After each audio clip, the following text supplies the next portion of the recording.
Mga kapatid, ang kasabihang ang mata ay bintana ng kaluluwa ay madalas na gamitin upang ipahiwatig na ang ating mga mata ay sumasalamin sa ating tunay na emosyon, karakter, at kalooban. Sa Bible context, ang ating mga mata ay nagsisilbing pintuan kung saan pumapasok ang liwanag o dilim sa ating buhay at espiritual. Sabi po sa Matthew 6 verse 22 and 23, ang ilawan ng katawan ay ang mata. Kung tapat nga ang iyong mga mata, ang buong katawan mo'y mapupuspos ng liwanag. Datapwat, kung masama ang iyong mata, ang buong katawan mo'y mapupuspos ng kadiliman. Dito po itinuturo ni Jesus na ang kalagayan ng ating puso ay makikita sa focus ng ating mga mata. Kung ang ating pinagtutuunan ng pansin ay kabutihan at ang Diyos, tapat na mata, ang ating pagkatao ay mapupuno ng liwanag. Ngunit kung ang mata ay nakafocus sa kasamaan, inggit o kasakiman, masamang mata, ang ating buong pagkatao ay mapupuno ng kadiliman.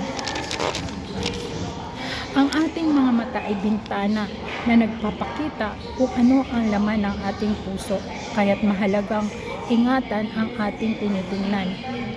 Sabi po sa Proverbs 4 verse 25, tumingin ka ng diretso sa iyong daraanan, huwag mong ililingat ang iyong mata sa iba. Ang pananatiling nakafocus sa direksyon ng Diyos ay nagpapakita ng isang matapat na kaluluwa. Ang paglingon sa mga maling bagay ay nagdadala ng kapahamakan. Ang ating mga mata ay madaling maakit sa mga bagay na walang kabuluhan na nagpapadilim sa ating spiritual life. Sabi po sa Psalm 119 verse 37, ilayo mo sa mga bagay na walang kabuluhan ang aking mga mata. Buhayin mo ako sa pamamagitan ng iyong mga daan. Hinihiling natin sa Diyos na maging tagabantay ng ating bintana or mata upang hindi pumasok ang karumihan mula sa mundo, upang mapanatili ang liwanag sa ating kaluluwa. Kailangan ang ating mga mata ay nakapako sa ating Panginoon. Sabi po dito sa Hebrew 12 verse 2, tumingin tayo kay Jesus na siyang pinagmulan at nagpapadalisay ng ating pananampalataya.